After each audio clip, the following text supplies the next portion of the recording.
At the start of the tale, we see a girl walking home from her job at night. Because it's late and she's a girl, she's a bit scared to go home. She's also very cautious. When she reaches her apartment, the building's guard stares at her. This feels quite awkward. When she enters her room, there's no light today. She turns on her phone's flashlight and changes her clothes. Then she notices someone else is in the room. She sees her closet has been opened too. This makes her very scared. When she goes to the closet and opens it with shaking hands, no one is inside. She feels some relief, but the next moment, a strange man appears behind her. He makes her smell chloroform and she passes out. Now we see a girl named Kyung-min, who lives in the apartment where this happened. Kyung-min lives here alone. She works at a bank and her room is right below the room where that incident occurred. But now a boy is sleeping with Kyung-min. This boy isn't her boyfriend or husband, so who is this guy? Stay with the story, it'll blow your mind. When Kyung-min wakes up in the morning, she feels very tired. Surprisingly, she looks like she doesn't remember anything from last night.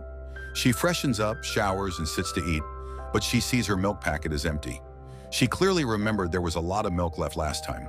She notices this but is now late for work. She quickly gets ready for the office and sees a man's suit outside her door. This is so no one thinks she lives alone.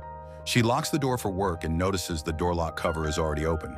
She clearly remembers never leaving it open. This scares her a bit, but she has no time to think about it. She quickly changes the door lock password and heads to the office. Kyung-min works at a bank, selling policies to customers. She's a very good worker, but is quiet and speaks little. Because of this, another employee takes her client right in front of her, and she can't do anything. Though Kyung-min doesn't have many friends, she has a best friend named Hyo-ju, who works at her office. Hyo-ju is a friend who'd give her life for her. In every good and bad moment, she always stands by Kyung-min. While heading home, Hyo-ju tells her why she's so shy. Today, someone took her client and she said nothing. Her face is always sad, but she should always smile. Hyo-ju also explains how to target a client's weakness and sell policies by persuading them. When Kyung-min returns from work at night, the building's security guard gives her a parcel her mother left for her. She goes to open her room's door and sees the lock cover is already open. Someone tried to enter her room. Kyung-min calls her mother and asks if she left the lock cover open. Her mother doesn't know anything about it. Kyung-min is very tired, so she goes to sleep. But before falling asleep, she senses someone at her door. The next moment, someone starts knocking on it. This scares Kyung-min a lot. Then someone tries to break her door lock. Kyung-min is terrified. At this late hour, she lacks the courage to open the door. Still, she gathers her courage and peeks through the door's peephole, seeing no one outside. When she opens the door, no one is there, but there's a cigarette at the door. Kyung-min calls the police and reports it. When the police arrive, they casually say it must be someone from her building. Drunk people often forget their doors. Nothing was stolen from her house. They can't file a case based only on her suspicion. She's already reported uselessly many times. No incident has ever happened to her. After saying this, the police leave Kyung-min, goes to her bed and falls asleep. But at midnight, while she's sleeping soundly, her bathroom door suddenly opens. Someone comes out and sits next to her. He touches her with his hands and sleeps naked beside her. When Kyung-min wakes up in the morning, she suddenly feels dizzy. For the past few days, she's felt very tired every morning. She doesn't know what happens to her at night. Later, when she goes to work, a client named Kim Jong approaches her. He says money isn't transferring from his ATM. Kyung-min helps him and transfers the money instantly. Meanwhile, she asks about his work. Kim says he's a carpenter. Kyung-min tells him if he opens a savings account here, he'll get many benefits and facilities. Kim agrees to open the account, but first he wants to go for coffee with her. Kyung-min refuses at first. Then she says she's not free. Kim gets angry hearing this and says she's refusing because he's just a carpenter. If he had a better job or was rich, she wouldn't refuse. She flirted first, and now when he only asks for coffee, she's saying no. They argue a lot. The argument escalates until the bank manager arrives. Kim keeps arguing. The manager calls the security guard and has him removed. After work at night, Kyung-min goes straight home. She's worried someone might open her door again, so she can't sleep, but nothing happens until she wakes up tonight. As she goes to sleep, a mysterious person comes out from under her bed at midnight. He has chloroform, which he uses to make the sleeping Kyung-min unconscious. Then he brushes, bathes, sets an alarm for 4 a.m. on his watch, and sleeps with Kyung-min. Imagine an unknown person has made a hideout under her bed in her room, and Kyung-min doesn't even know. This is a very intense scene only a girl can truly understand. Friends, stay with the story. What happens next will shock you. The next day, Kyungmin's leave is delayed due to heavy bank work. The night grows late. She's waiting at the bus stop when Kim appears again. He forcibly grabs her hand, insisting she go for coffee with him. He follows Kyungmin. He pulls her hand and drags her away when a car stops. It's the bank manager's car. The manager gets out and scolds Kim Ji-young himself. He threatens that if Kim does this again, he'll be handed to the police. The manager tells Kyungmin to get in his car and drives her home. When Kyungmin enters her room, the lights are off again. She turns on her phone's flashlight when someone knocks on her door. The knocking makes her heart race. Her hands and legs tremble. Then a voice from outside says it's the bank manager. She forgot her wallet in his car, so he came to return it. Kyungmin opens the door and takes her wallet, thanking the manager. He notices there's no light in her room. He offers to come in and check the light, saying he might fix it. Kyungmin agrees and the manager enters to check. He sees the switch is off due to an overload. He turns it on and the light works. He asks Kyungmin if he can use her washroom to wash his hands. Kyungmin agrees but first checks the washroom herself. She sees someone used it in her absence. She closed the toilet seat before work, but now it's open. The door was locked and there's no other way in. How could this be? She changed her door lock password. She notices this odd thing. She starts suspecting her manager. She hadn't told anyone her room number, so how did he find her room in this big building? She asks him how he knew her room number. The manager has no answer and fumbles. As he goes to wash his hands, Kyungmin locks the door and runs downstairs. She calls the police directly. When they arrive and open Kyungmin's door, the sight inside makes her soul shiver. Someone killed the manager and hung him from the door. No one is there except Kyungmin, so suspicion falls on her. The police take her to the station for questioning. They suspect Kyungmin hired someone to kill the manager. A detective named Lee questions her, saying she lives alone, and they found men's items in her room. She called the police to her room as a suspect many times. Maybe she planned this long ago. She must explain why she did it. Kyungmin has no answers and just cries. She's innocent, but all evidence is against her. The detective suspects her, but other detectives tell Lee they found no evidence against Kyungmin. With no evidence, the police release her. After the manager's sudden death, the bank is in mourning. The strangest thing is the manager died not elsewhere, but in Kyungmin's home. This starts Kyungmin's troubles. When she returns to work, her boss says clearly that keeping her will cause problems, so they can't employ her. Kyungmin is ruthlessly fired. She packs her things and returns home in despair. Already in a bad state, she now has no job. Kyungmin goes to her building guard and asks to see the CCTV footage. The guard agrees but says the building's cameras have been broken for a long time. Only the lift camera works. He offers to show its recording. He adds that if she suspects someone in her room, he can check it. Still scared, Kyungmin brings the guard to her room. He searches every corner but finds nothing. He says no one's here, and if she has issues, she can tell him downstairs. The guard leaves. While cleaning her room, Kyungmin sees something shiny under the closet. It's a door unlock card. Holding it, she wonders which door it belongs to. She tries it on her door, but it doesn't work. She believes it must fit somewhere in the building. With hope, she goes floor by floor, scanning the card at every door. It doesn't work for any, but when she scans it at the room just above hers, the lock opens. Remember what happened in this room at the movie's start. Entering this mysterious room, her soul trembles. Things are scattered everywhere. It looks like no human lives here, but an animal it seems no one has lived here for months. The girl who lived here was Kang Seon. She works at the same bank as Kyungmin and Hyoju. The bank job's advantage was tracking when, where, and how much money she spent. Using transaction history, Kyungmin and Hyoju learn Kang Seon buys items for $3.20 each time, always at the same time and from the same grocery mall. This is odd. They decide to visit that grocery store to investigate.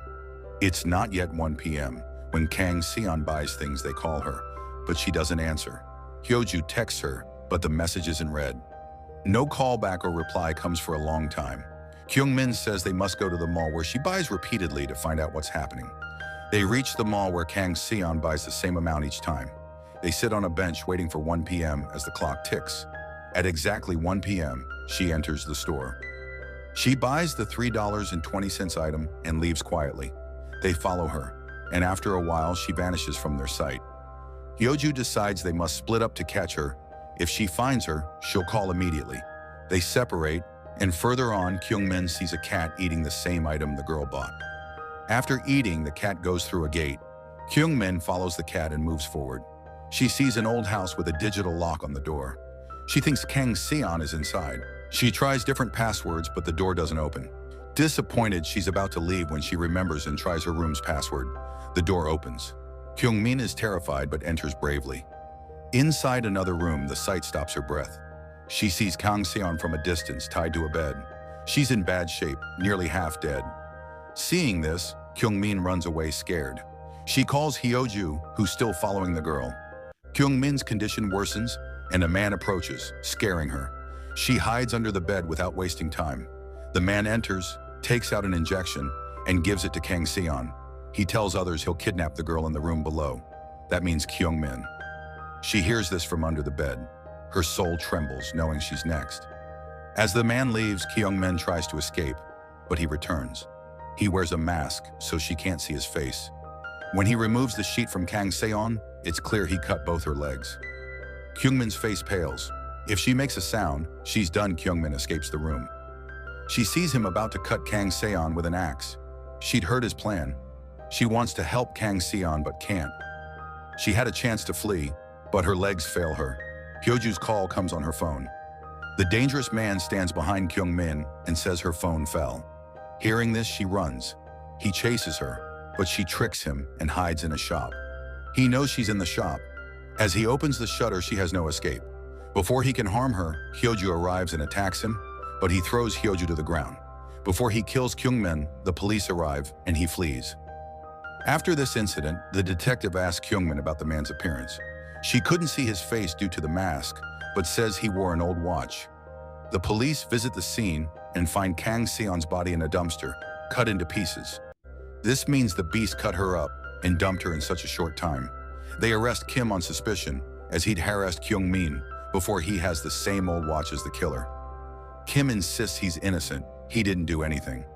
Yes, he followed Kyungmin once, angry that day, but he's not crazy enough to kill someone, especially not in such a brutal way. The detective shows him a photo of the cut body in the dumpster. Kim blurts out, "It looks bitten by ants." This makes the detective more suspicious. Kim explains he's a carpenter and knows tools well. After this, Kyungmin moves to a new room, knowing she's the killer's next target. She shifts her things when someone knocks on her door. Knocking already scares her, so she's terrified. Opening the door, it's a delivery boy with her parcel.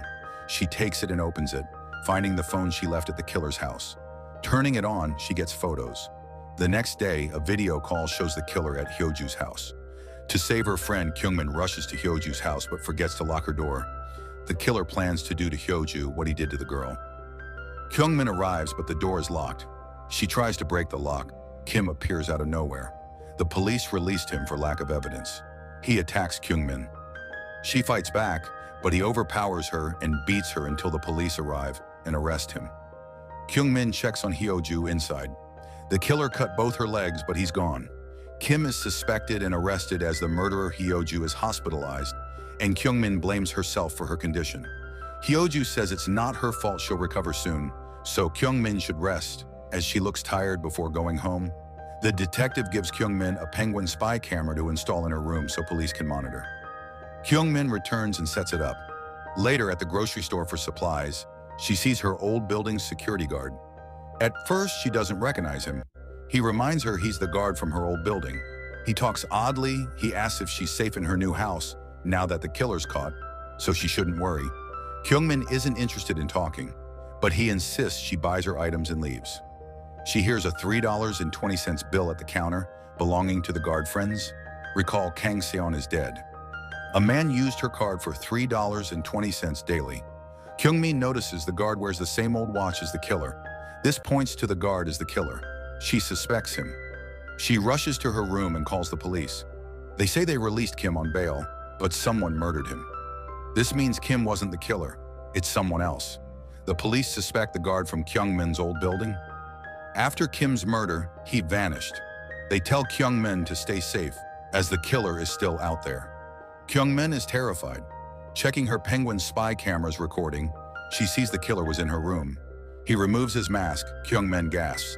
The killer is the security guard, hiding under the bed she's sitting on. Friends, this is the film's scariest scene. The victim sits on the bed, and the killer is beneath. Kyung-min's hands and legs shake badly. The killer under the bed senses something's wrong. Before she can escape, he grabs her and kidnaps her to an old hotel. When Kyung-min wakes, the guard is before her. He says if she can escape, she should. But if he catches her, he'll cut her legs. He says he always liked her, but she never cared because he's just a guard. There were always fights around her. That's why he killed them all. Kyung-min cries. The guard quiets her and comforts her with affection. Kyung-min cuts her ear and escapes the room, but every path is blocked. She hides in a room to save her life. Her bad luck fails her. The killer comes out of that room. He knows she's hiding there. He has an axe and cuts Kyung-min into pieces. The detective arrives just in time, but in the dark, he can't see the killer. The dangerous killer attacks the detective with an axe from behind and kills him. Kyung-min's last hope of survival is gone. She must fight to live. Her only choice is to fight or die. She bravely faces the killer, but he overpowers her and throws her away. Kyung-min's head hits a cupboard and she's injured. The building is old, so the cupboard was weak. It falls on both. They're trapped under it and badly injured. Kyung-min uses all her strength to push the killer hard. His head hits a large nail, piercing it, and he dies. In the movie's final scene, Kyung-min is declared innocent. She killed the killer in self-defense. After this, her life changes completely. When walking in crowds, she's always alert. After entering her room, she checks every corner first. With this, the story ends here. Goodbye to all.